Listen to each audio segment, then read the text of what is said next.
favorite public servant and favorite people. Two county executives that we're privileged to have here today. First, I want to thank all of you for attending, and a lot of friends and associates and people who really care about the state and the region, and really appreciate coming out here and supporting Angela today. Um, and it's going to be a tough race, but we're all committed to making sure that Maryland has a representative who's going to fight for the state and understands the state. So we're looking forward to the race, and we hope that everybody here is going to be supportive, volunteer, and donate, and talk to your friends and associates as well. Both of these two individuals sort of have very similar qualities. They both, I'd say, have the 3 Ps of Maryland Democratic politics. The first is they're both progressive, and they both really care about people and want to build an inclusive state and have inclusive policy. The second P, I think, that both of them remind me of is they're both very practical, and that's what I really appreciate. So progressive and practical. You have to be practical, right? Because you both run massive counties. Close to 1 million people, over 1 million people in each county, dealing with real problems every day. So caring about people and being practical is really important. And we saw this during COVID. There were 2 counties that worked, didn't play any of the games, worked very closely, just buckled down to work with the state, and got things done to save lives and support the healthcare system. And the last P is they're just passionate about people. From school construction, they're both very passionate about investing in education, both very passionate about investing in mental health and support services. I know County Executive Olszewski, we work with him very closely on Trade Point. He's very passionate about the transformation of the Sparrows Point neighborhood that he grew up in, which has been such a success, and we couldn't be here today without his support. And let me tell you about County Executive Alsobrooks. When I first met with her, she ripped me a new one on lack of investment in the hospitals in Prince George's County and the infrastructure. And she has been a dog with a bone, making sure that Prince George's County and the people in Prince George's County get the necessary healthcare investments. And she's 100% right. And we really appreciate her passion for that and her efforts on behalf of all Prince George's. And we look forward to that sort of focus and effort in the state. And with that, I'm going to turn it over to our very close friend, County Executive Olszewski, for further comments. Great. Thanks, Adam. First of all, I think it's a real testament to both Adam and to Angela that it says something about how special they both are, that you can have someone be so forceful that you still turn around and say, this is the right person. So let that sink in for a moment. The second thing I'll say is, I think Adam articulated very clearly why I was very proud to be one of the very first large jurisdiction elected leaders to come out early and loudly for Angela Alsobrooks to be our next United States Senator. It's beyond those 3 Ps, though. I mean, Angela has all those qualities and more, and that's why I think the Redwood, Trade Point, Erickson family came together, and thank you guys for bringing together such an incredible intersection of business leaders and hospital leaders, union leaders, elected officials. I saw Talmadge branch somewhere around here. Yeah.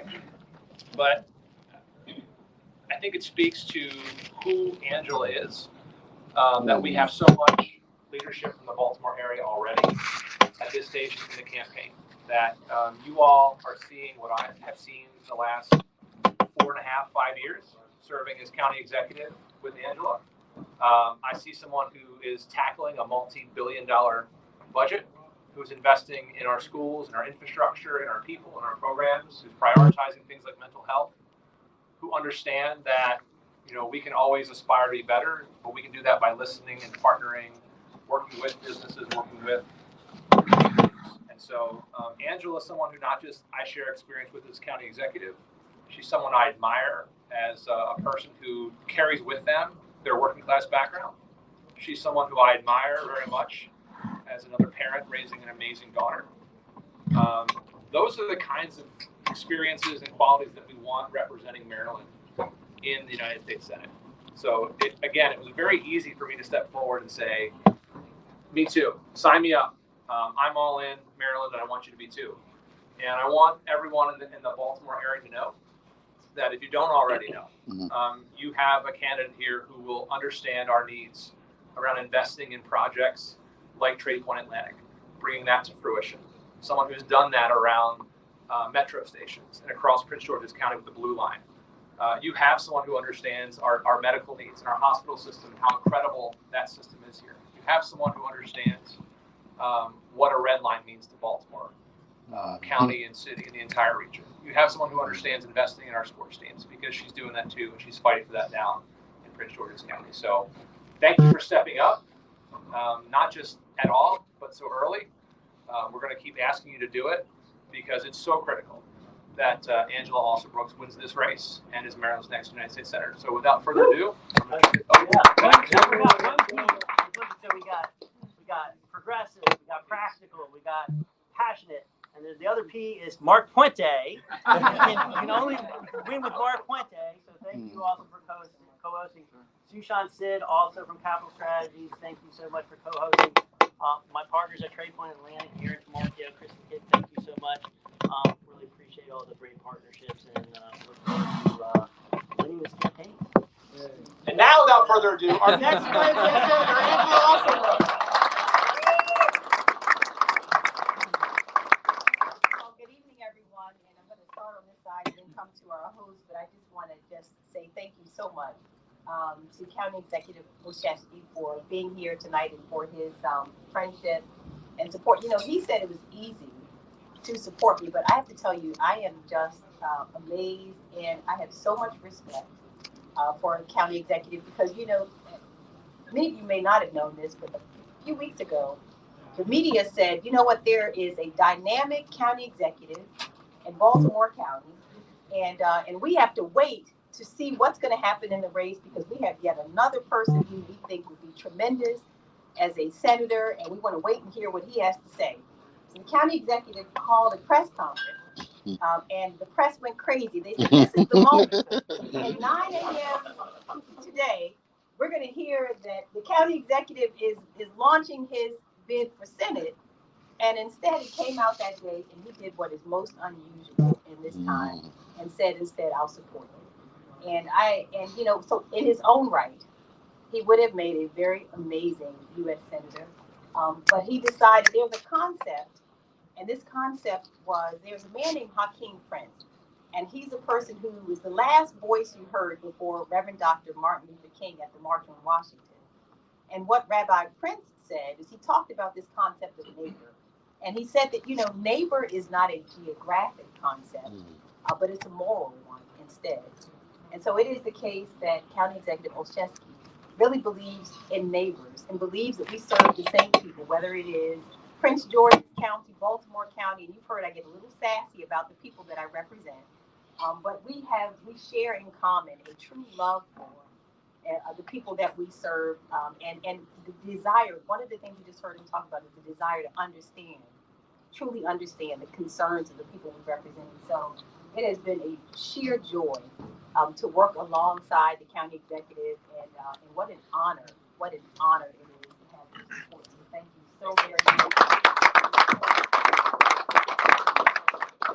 And then it said that, you know, there's so little we do in life alone, you know, and you need good people supporting. And Adam came to meet with me, and we had a wonderful conversation. I didn't know he felt that I had ripped him any new one. I didn't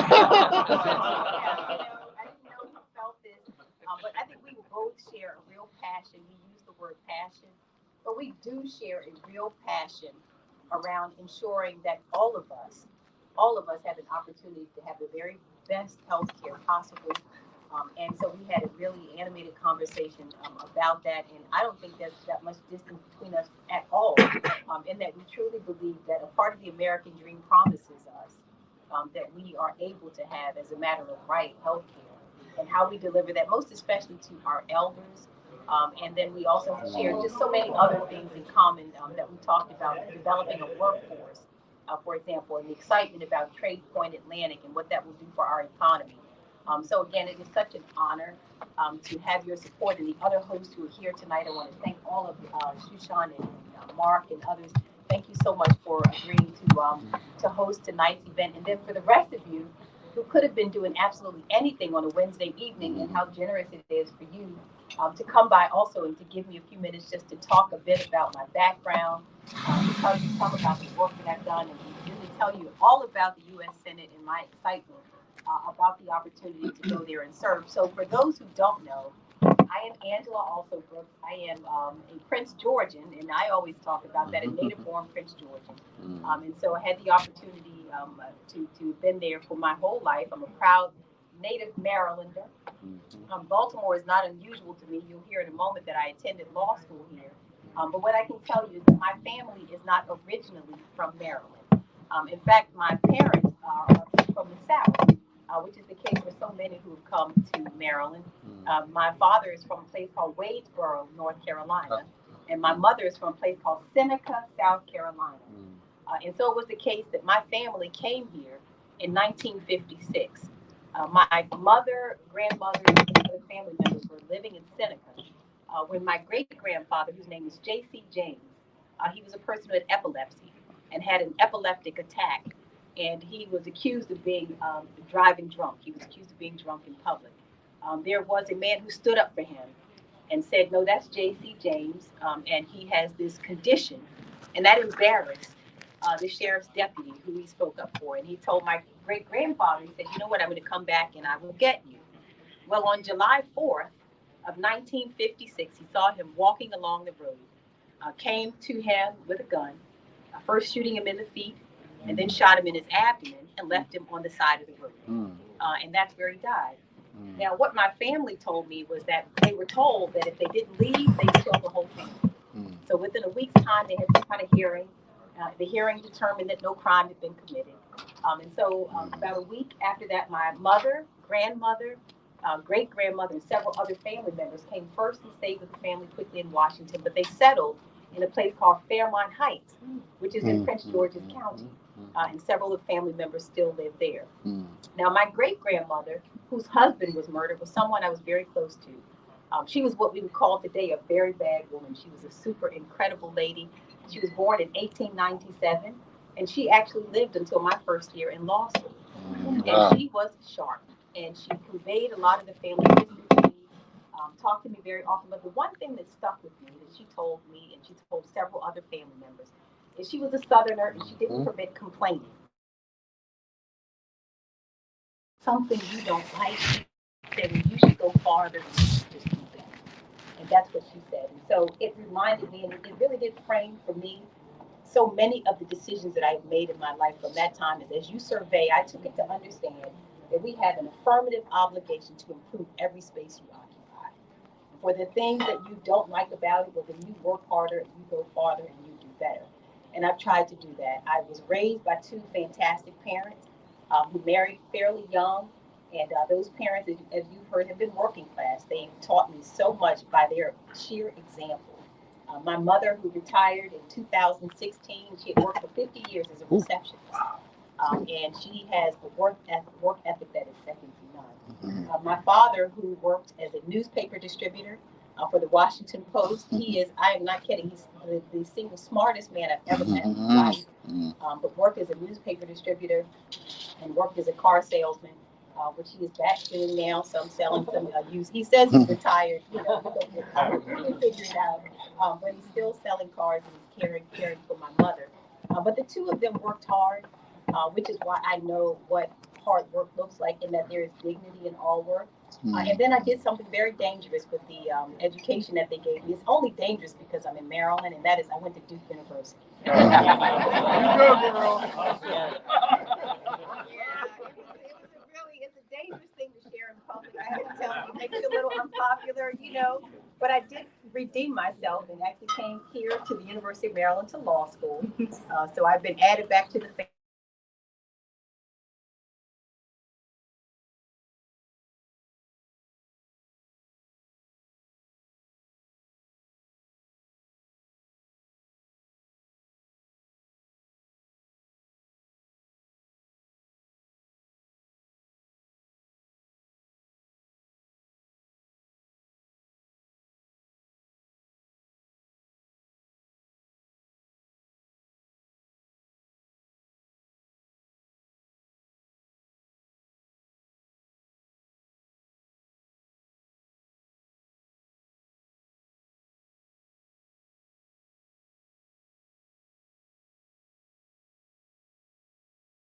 years.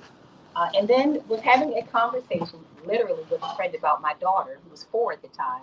And I was saying, that she was growing up in a community that I could scarcely recognize, that I was afraid for her to play in my front yard, and said, I couldn't let her play without watching her. And I thought this was wrong and was very different than how I grew up, when the friend cut me off and said, you know what, if you don't plan to change it, I don't think we should have this discussion anymore. And it was just very shocking. And then kept coming back and saying, so when she comes back to you to ask you what you did, what are you going to tell her? How smart you were?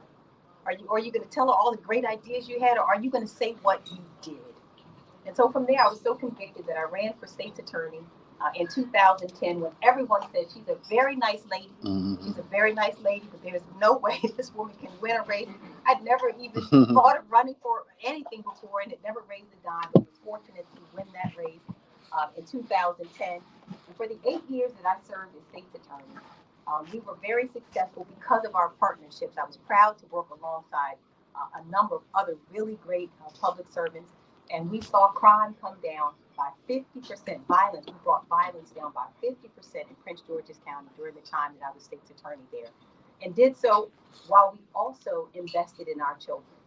Anti-truancy programs. I replicated a program called Back on Track that Vice President Kamala Harris created in San Francisco. Went out to San Francisco. She taught me how to do the program for first-time nonviolent drug offenders, getting them into community college, guaranteeing them jobs, getting them certified to work in construction, IT, hospitality. So we were very successful. But I have to tell you, there is a lot of misery in the courthouse. So for anyone who spent any length of time in the courthouse, it is where you see what happens when education policy fails. It's what happens when you see mental health care and addictions care, that there's little investment. What happens when we don't create opportunities and grow our economy? And so I decided that rather than responding to the pain and misery that I saw, if I had the opportunity, I'd go higher and invest in places that would prevent our families from suffering the way that I saw them. So I decided to run for county executive in 2018. Was really fortunate to have been elected in 2018. Though that year was a tough year also. I'll tell you one quick funny story. There was a minister in the race. And in our community, the ladies told me they were not going to vote for me. They said, he's attractive, he's a minister, we don't know what it is you have to offer, but I'm not going to vote for you. So this was a tough race for me. But you know what? I was fortunate to have been elected in 18. And my counterpart here can tell you 1 year into our term, COVID, y'all forgot to tell us about COVID-19, long story short. And so we worked hard through COVID. And I have to tell you that COVID in so many ways for us was the moment we've been waiting for. In all of its difficulty, you watched that Prince George's County was the place that was hit hardest in terms of infection rates and deaths and so on and so forth. But it also exposed, I think, many of the disparities and also exposed much of the opportunity that was there. That's where the healthcare piece came in. How do we make healthcare access easier for the people in every community? What do we do to close up food deserts? What do we do to make sure we're investing in schools? And so even in the midst of COVID, there were some great things that happened. I was able to go to the state legislature, for example, to address an $8 billion backlog in terms of school repairs that needed to be made. Prince George's has the second oldest school facilities in the state. They were in complete disrepair. And how do we fix that? And so we were able to go to the legislature and ask for a special structure to be able to use alternative construction financing to build schools more quickly and at a cost efficiency. And we have, over the last 3 years, broken ground on 10 new schools in Prince George's County. We're opening the doors to 6 of them this year. And we are doing so at the same time we're simultaneously investing in local businesses, creating jobs, and really growing the economy, even as we're building those schools. We were also able, and I know Tori was here a moment ago. Thank you so much. To do something else that was important. We looked out, and I know that Prince George's is not different than any place else. This is happening all around our country, where we noticed that 70% of the people we were arresting every day and taking to the local Department of Corrections were intoxicated when they got there. 70%. And so I made the decision to reallocate $20 million. We were building a public safety training facility, but reallocated $20 million of it to build instead a mental health care and addictions care facility. to make sure that we can actually heal people who are sick with addiction and sick with mental health care, and to actually treat mental health with health care. And so I want to thank Tori for that. You did a beautiful job for Luminous to partner with us, open that facility up. We have both inpatient and outpatient. We can treat children as young as 4 years old in an urgent care facility. But that's one of the things that we're able to do, and then to work to grow the economy. I am really proud that there are areas around Prince George's County that have seen very little or no investment at all. You may have heard about the Blue Line Corridor, if you haven't, in Prince George's County, where we have invested now about $500 million in an area. We will be through the Maryland Stadium Authority for the first time, and we've been able to attract to that area already about $700 million in private investment, an area that is full of food deserts, that has very little in the way of amenities and other opportunities. And so we are making really great investments in growing the economy there. And I tell you this to say that I know that all of us, I believe, what we've seen in Prince George's has given me a great opportunity. It is to know and understand the people I represent. But what I'm convinced of is that all of us here and all across the state want the very same thing for our families. It is the case that much of what we desire there, in terms of growing an economy in a way that gives all of our children, whether the children are going to college or whether they're going to trades or going into the workforce, we want all of our kids to be successful. And that path is different for every child, but to create an opportunity to not only grow education, but to grow opportunity for every single child and every single family, making investments not only in their education, but making investments in their environment. How is it that all of our kids can live in environments, meaning that we have to also be concerned about affordable housing? How the cost of housing is cost prohibitive in so many places. How do we make sure that at the end of the day, all of our families have decent places to live, that the cost of living is such that they can afford it? These are the concerns that everyday average families have. Concerns, again, about mental health care. So many. I dare you to find a family who doesn't have some personal experience in their family of a loved one who is struggling with either an addiction or a mental health condition. But these are the cares and concerns that, again, there's so many of us, no matter where you live, no matter your zip code, we all care about the same things. And so there are so many issues, and many of these issues are taken up on a policy level, and they're taken up in the Senate of the United States. And very often we find that some of the people who are making those decisions often don't have the lived experience of everyday average Americans who, again, are concerned about the cost of living, who are concerned, again, at the end of the day, about an economy that serves everyone, concerned about the things that many of us, I'm concerned about a mother who has newly been diagnosed with Alzheimer's, a father who is selling used cars, trying to provide for himself and provide for her. This story is not an unusual story. It is the story of so many of our families. And I believe that it is the case that you need a senator who not only fights hard for you, and everyone will tell you, including Adam, that I get a little feisty about the people I represent, because this is a business that it's hard to do unless you love people. I really do care about people.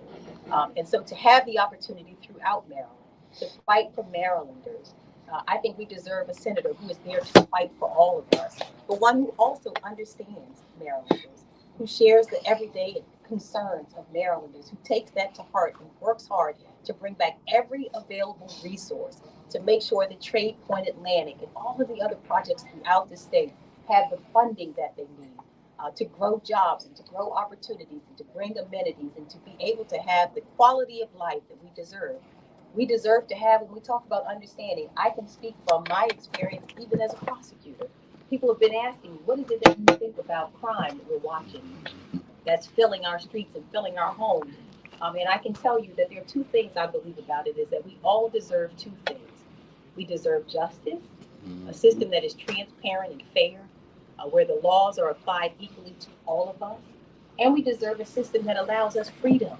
I want to be able to walk the streets free, crime-free, to have my mother and father and my child go to a gas station and not be afraid of being accosted. So I don't think that there's a choice. I don't think you can have one without the other. We deserve both.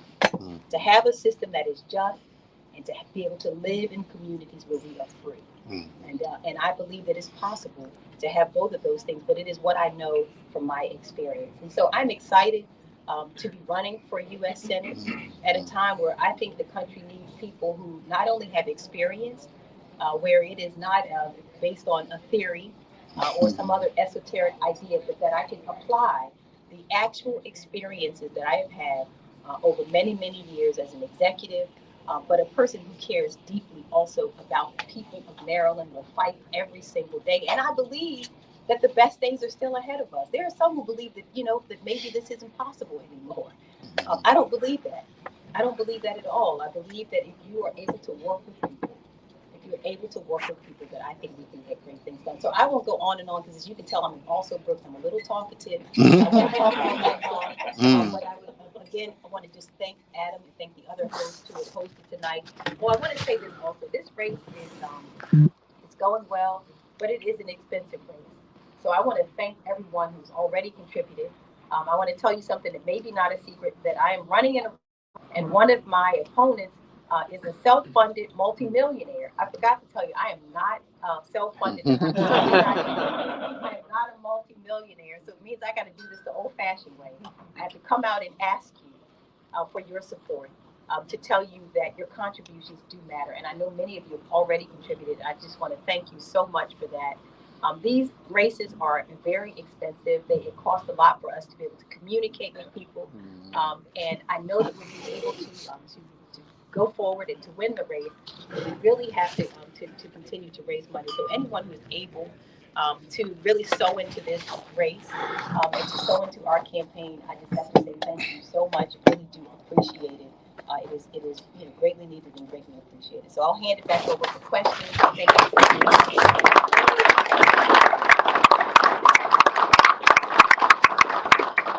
Thank you so much, county executives. Does anybody have any questions? What would you say is the top issue when you're elected senator that you will tackle in the Senate? Oh my gosh, there are multiple issues I think right now in the Senate. And some of them are issues that I've just talked about. I think the main issue for most families is around the economy.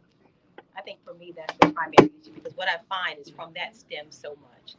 That if we are able to make sure that we bring first back investment to Maryland, and I've seen that done really beautifully already here in Baltimore. I can think, for example, I think that Senator Cardin did a great job.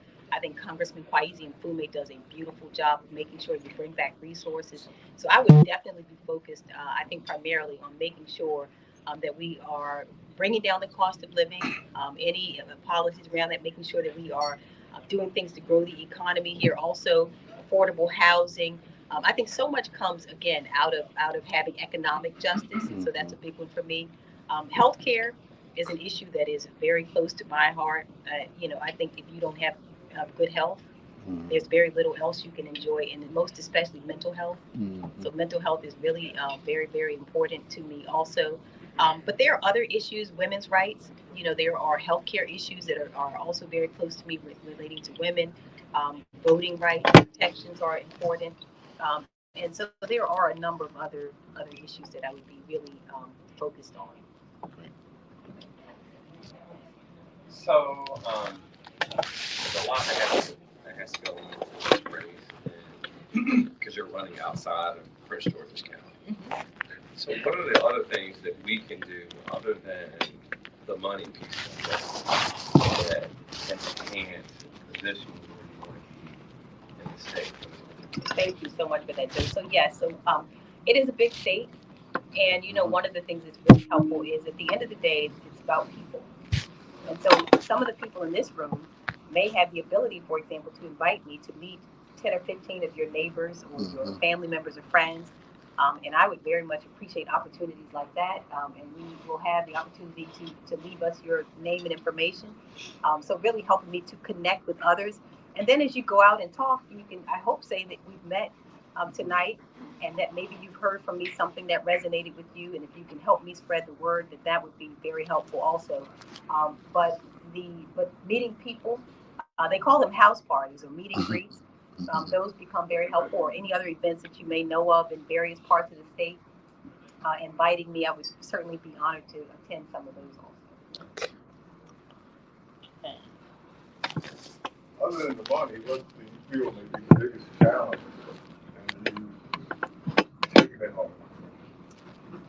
You know, I mean, it is a big state, and you know, it's important to get to different parts of it because someone described Maryland as a place. We have so many different. The people are so different. The lifestyles are so different. So it is also getting around and really connecting with people. So I think it's just the sheer size of it. And you know, it is doable. I can't shake every single hand that I would like to, but I think understanding the lives and livelihoods of people who, and it differs from one part of the state to the next. And so it is, and that's also the great benefit of having a campaign, is I believe by the time it's done, it's an exercise that is necessary to help you, because again, it's hard to represent people you don't understand. So getting out and talking to people and then listening is very important, and so just the sheer exercise of making it from one part of the state to the next as one lady is kind of a big task, but we'll get it done. I just gotta say, you know, between the two counties, look at the young talent we have in the city.